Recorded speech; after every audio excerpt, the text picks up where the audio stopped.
What's up mga ka-technician? Nagbabalikan DIY Pinoy Technician. Sa mga hindi pa nagsusubscribe guys, subscribe na kayo. Click ang notification bell button, click nyo at share nyo rin ang mga videos. So yun guys, ito po yung TP Mega Charger natin.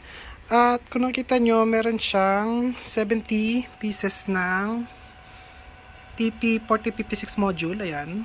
Tapos meron siyang 70 pieces na 8650 battery holder. Ayan.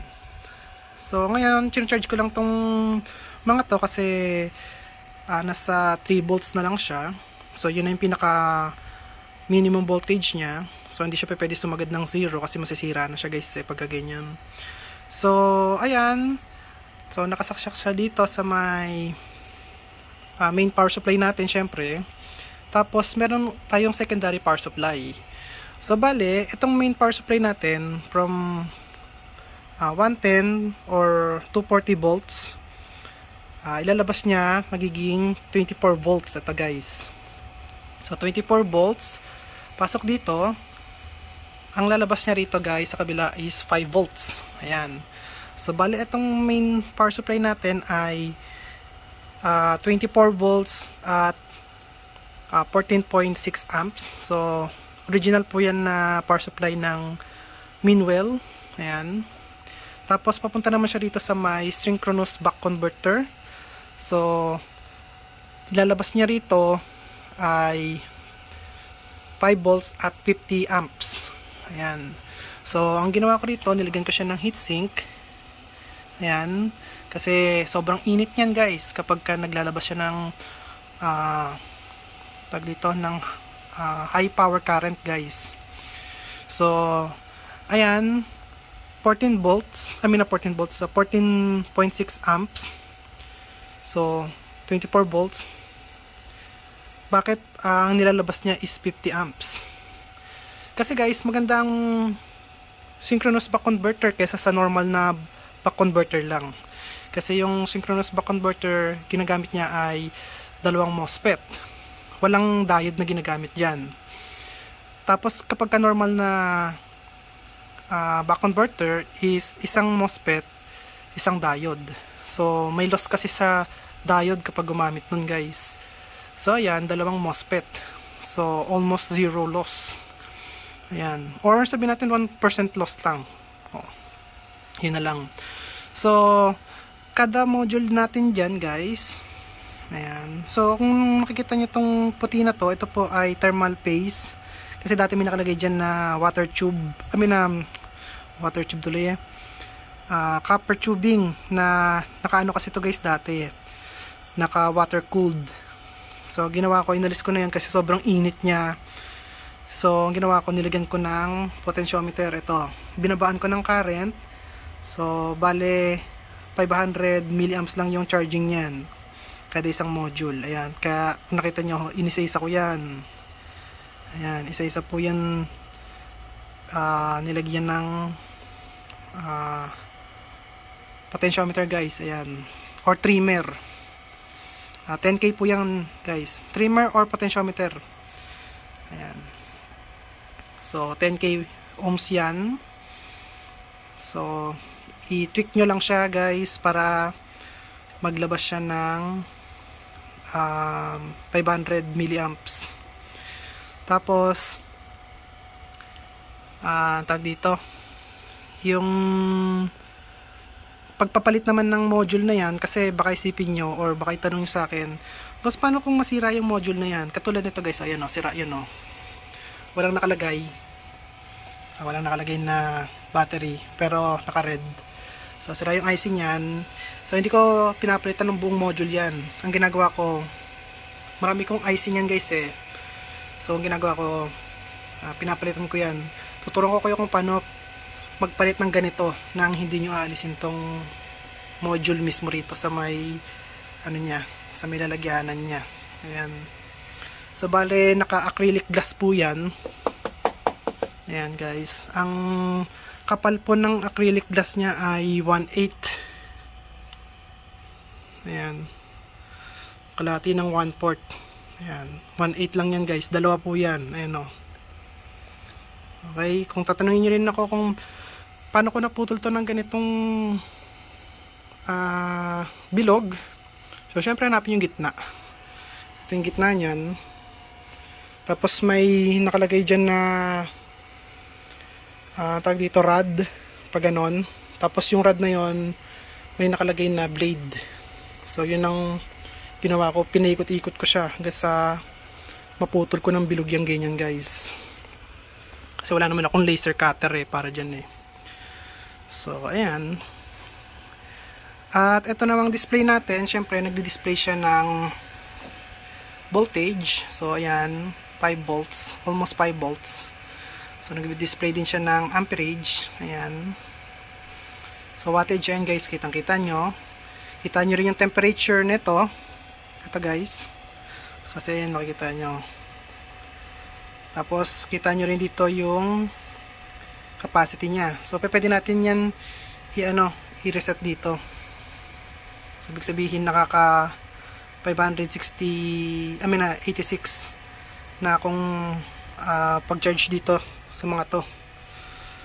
So maraming beses na rin yan guys, kaya meron yung capacity ganyan.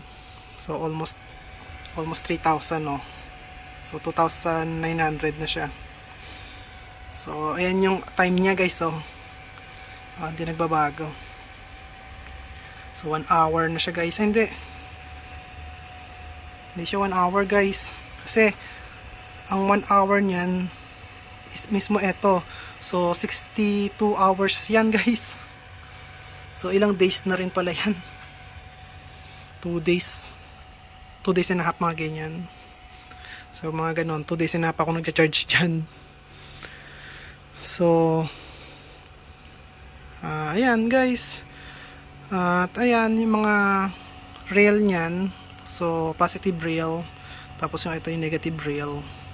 So papunta naman dyan yan guys So yung negative papunta rito, tapos papunta na siya rito sa may output ng synchronous buck converter. Yung positive papunta dito, so diretso na siya guys, ganon.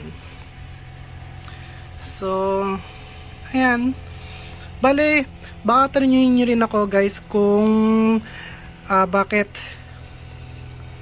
naglalabas to ng 50 volts, 50 amps sa 5 volts. Tapos ang ibinibigay lang natin is 14.6 amps. Ayan. Bakit hindi sila tugma 50 amps tapos 50 amps? Kasi guys, buck converter po yung gamit natin dito, or synchronous buck converter kasi yung gamit natin dito. So kaya ganun na nangyayari. Ang tawag dito, minamanage niya yung output. So kailangan tumugma yun guys sa output kasi. So bale 70 pieces yan, kalahati yung charging. So 35 amps ang maximum charging, or ang inilalabas lang dito is 35 amps lang guys. So meron pa tayong natitirang 15 amps para ma-maximize natin yung synchronous buck converter, diba? So ayan siya guys. So kung gusto niyo makita yung sa kabila, ito pakita ko sa inyo. Ay bigat. Bigat. So ayan siya guys. So para makita nyo din, main well gamit ko dyan na power supply. Original po na main well yan. So ayan guys, naka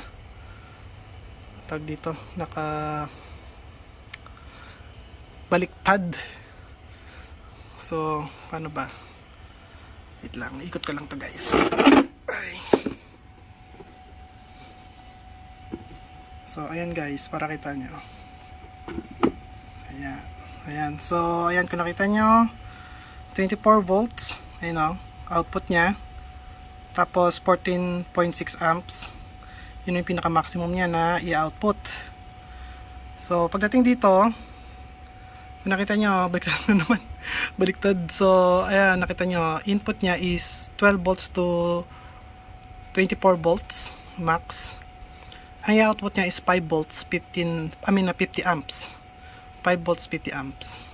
So 200, ilan yan? 250 watts guys, tama? Diba? 250 watts yung kaya niyang i-output. Eto guys, 350 watts to. Ayun o, 350 watts. So, big sabihin, kayang-kayang paandarin ng power supply natin, itong main power supply natin, itong output ng synchronous buck converter. So, ayan siya guys. So, para nakikita nyo. So, kailangan kasi natin makapal na wire. So, hindi kasi pwede isa lang guys. Kasi pagka isa lang ginamit nating wire, sobrang init talaga niya guys. Isa lang yung wire. Kasi pagka na-maximize yung ano niya, yung amperes or yung current niya ng 30 amps, tapos ganito lang, isa lang ilalagay nyo, naku po, maramdaman nyo to, hindi nyo mahawakan to guys. So ayan, at least nakita nyo lang yung ginawa ko dito guys. Ayan, so wala tayong daya dyan guys. Okay, ayan o. So ito yung input nya. So bali na sa US ako, so ang gamit ko is itong 100 to 120 volts AC. So maximum nya is 6.8 amps sa AC. Tapos kapag umuwi ako dyan sa Pilipinas, siyempre itong gagamitin ko 240 volts AC, tapos ang maximum nya lang is 3.4 amps. So halos kalahati, diba? Tagkalahati. Ang galing na.